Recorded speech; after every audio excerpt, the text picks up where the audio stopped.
Hello guys, this is Movie Lover and welcome to this Movie Lover world. Today I will show you a thriller, drama, mystery film titled Afterlife. Elliot Deacon, a funeral director, is preparing a body for a funeral. He gently talks to the body before taking a picture with an analog camera. Meanwhile, Anna Taylor, a middle school teacher, and her boyfriend Paul, a lawyer, are making love in their apartment. Anna isn't enjoying it and looks sad, so Paul lights up a cigarette and she jumps in the shower. While showering, Paul and Anna start discussing their relationship. He is wondering whether she is happy. Even though she says she is, Anna is obviously depressed and anxious. After her morning fight with Paul, Anna goes to work. When she arrives there, she finds a little boy, Jack, being bullied by older students. She saves him and then Jack asks her about a little chick they keep in the classroom. He wonders whether the chick is dead, but Anna comforts him and explains that it's only scared. Afterward, we see Anna passively working behind the classroom desk. She seems unhappy and deep in her thoughts. She takes pills and continues to work. Later, as she leaves the school, Anna notices how the lights in the hallway are shutting off one by one. She gets scared and starts running toward the door as the entire hallway quickly immerses into darkness. Anna becomes extremely frightened, on the verge of screaming when Jack arrives and turns the lights on. She's happy to see him and they exit the school together. When Anna tells him she's going to her old piano teacher's funeral, Jack insists she comes with her. She politely declines, saying that such things aren't for children. When she arrives at the funeral, Elliot is standing near the body and is having a conversation with his wife. Anna approaches the body and starts talking with the woman. It turns out that the dead person is her old piano teacher. Elliot observes Anna and takes an interest in her while Anna's eye plays a little trick on her as she is looking at the body. She is surprised to see her piano teacher exhale. Anna leaves the funeral and goes to her car while Elliot continues to creep at her through the window. That night, Anna is going on a date with Paul, who plans to surprise her with a proposal. Before dinner, both of them agree not to fight but to enjoy their evening.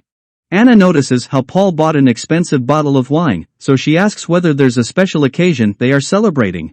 Paul then starts explaining how his employers offered him a new position at work, so Anna starts to think he's breaking up with her. They get into an argument and Paul doesn't even get the chance to propose. Angry at how things turned out, he tells Anna she's exactly like her mentally unstable mother.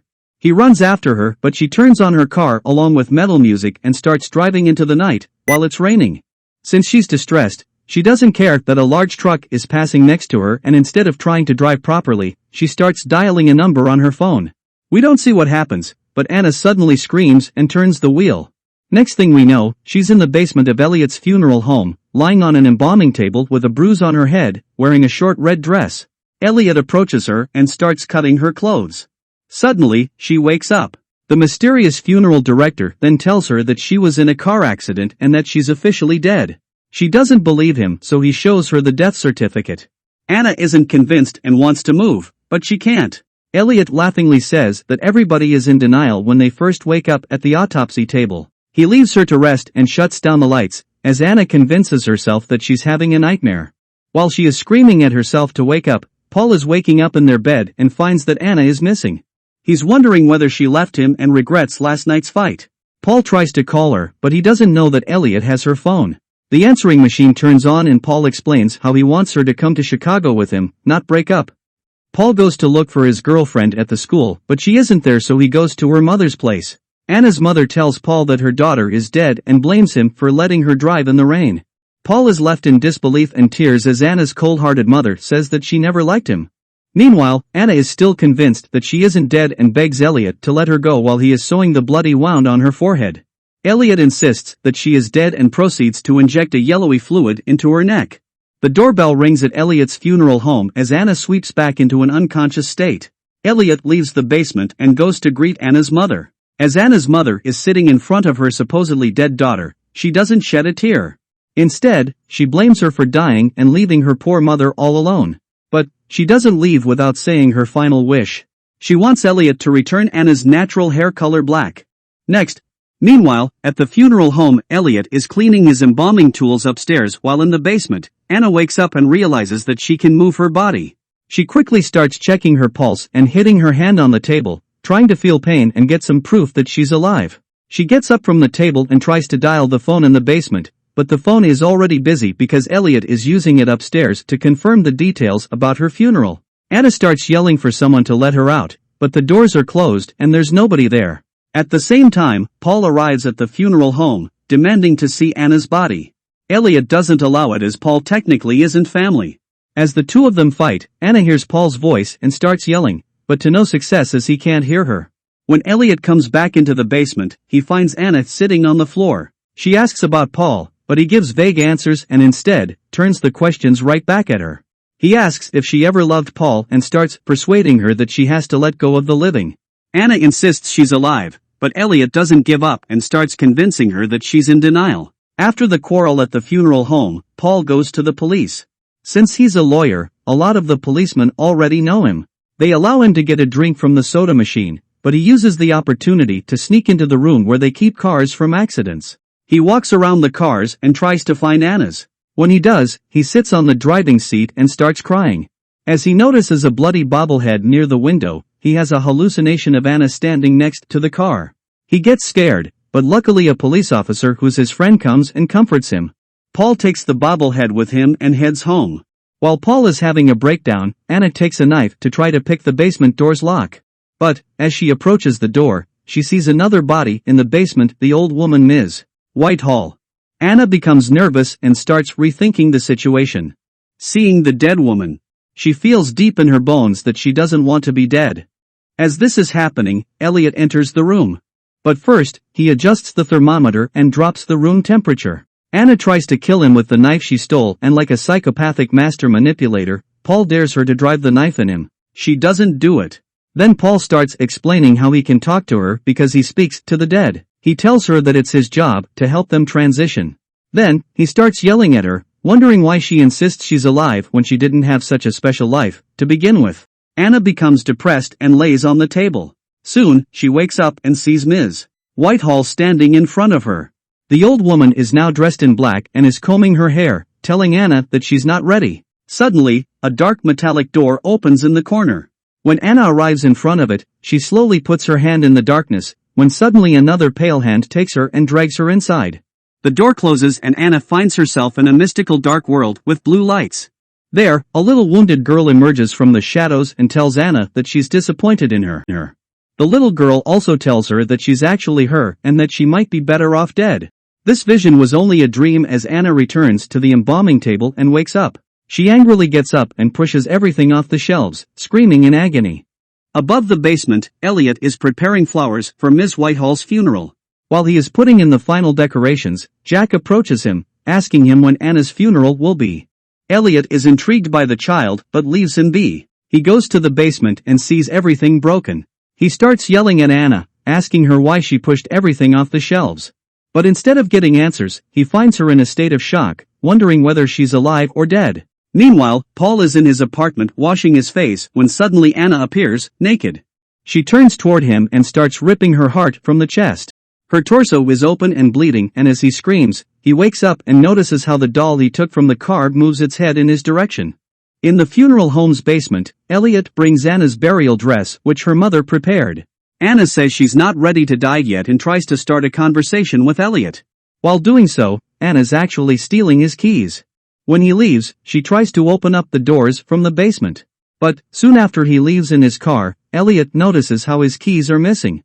He quickly returns to the house, right at the same time when Anna opens the front door. She runs back to the kitchen and luckily, he doesn't notice her.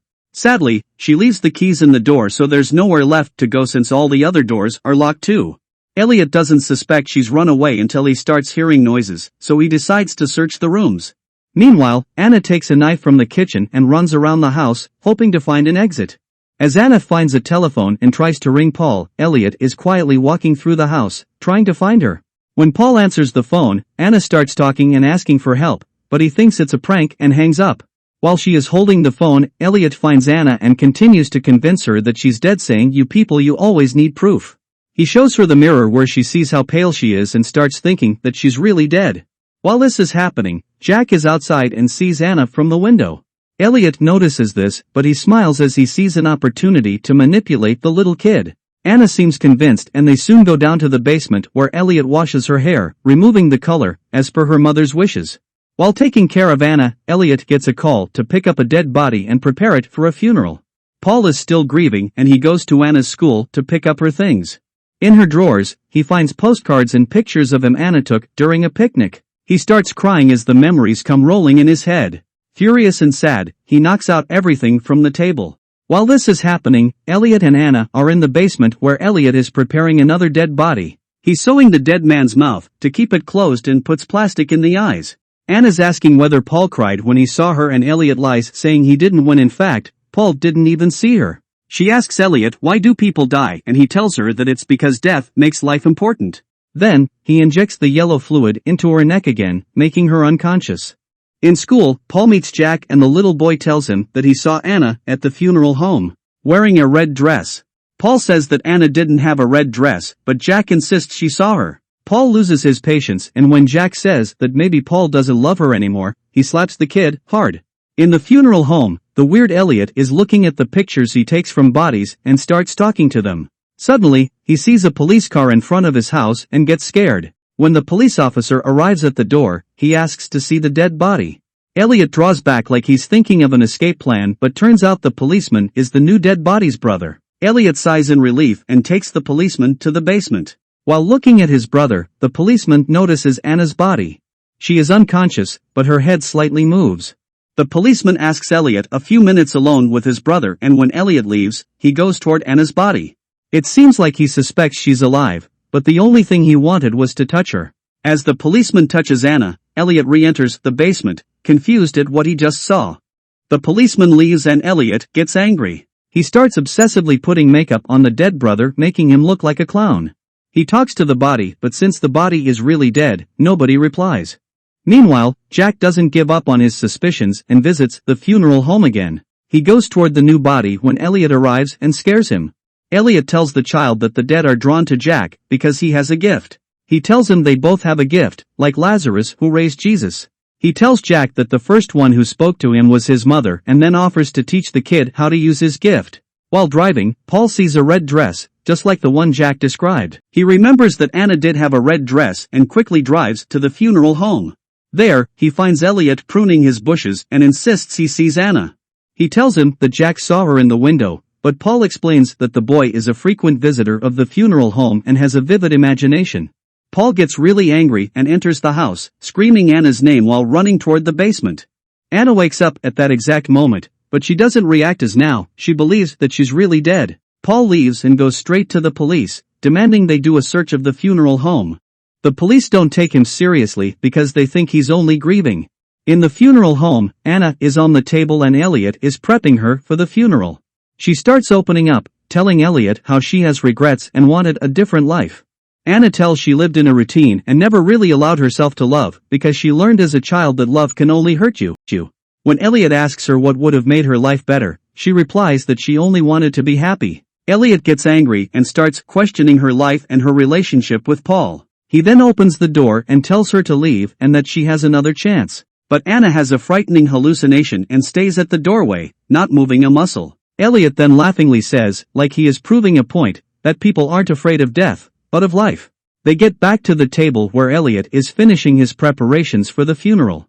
Later, he goes to dig up the hole for Anna in the graveyard when Jack suddenly arrives. The kid wants to learn from Elliot so he asks for advice. Elliot then explains his life philosophy. He says that he has the power to see bodies which are people who are not necessarily dead but who wander around aimlessly, making life more miserable. He tells Jack that this is his duty and that he has no choice. The next morning, Anna is sitting in her box, waiting for the final funeral preparations. Before receiving the injection, she asks Elliot to see herself in the mirror one more time. He gives her the mirror and as she exhales, she sees her breath condensing on the glass. Anna realizes that he's been manipulating and lying right from the start. She's actually alive. As she protests, Elliot gives her an injection and she falls asleep. The funeral director then takes a picture of her. At the funeral, everybody is crying, even Anna's mother. Paul kisses her and leaves the engagement ring on her fingers. He notices how cold her body is and starts crying, slowly accepting that she's really dead. Elliot doesn't want to risk anybody finding out the truth, so he quickly closes the box. When everybody leaves, Elliot puts Anna's picture on the wall where there is a collection of hundreds of pictures. It's all the people he lied to and killed. Meanwhile, Anna gains consciousness while being buried alive. She screams and punches the box lid, but nobody can hear her. During the funeral dinner, Paul gets really drunk and upset. He still can't believe that Anna's dead and confronts Elliot about it. But instead of comforting him, Elliot dares him to check whether Anna's alive, saying he doesn't have much time left. Paul quickly leaves the dinner and starts striding toward the graveyard. At the same time, Jack puts the little chicken in a box and buries it alive, saying to the little chick that it's better this way. As Paul is driving recklessly and drunk to Anna's grave, she is yelling in the closed box and quickly losing breath. Paul notices an ambulance car behind him but continues driving. On the same road, the funeral director waits in his car with Jack and puts on classical music. The kid asks whether it's over and Elliot confirms. Paul runs toward the grave and starts digging it up. He takes Anna out of the box and kisses her. She wakes up, but Paul soon realizes that he's dreaming. The next thing he sees is Elliot, standing above him at the embalming table and cutting his bloody shirt. Just like he did with Anna, he also starts convincing Paul that he's dead. He tells him he never made it to the cemetery because he had a car accident. As Paul protests, Jack appears and observes the entire process. In the end, Elliot injects Paul with an embalming trocar as his new victim screams in pain. Movie lover will meet you again with new story till take care.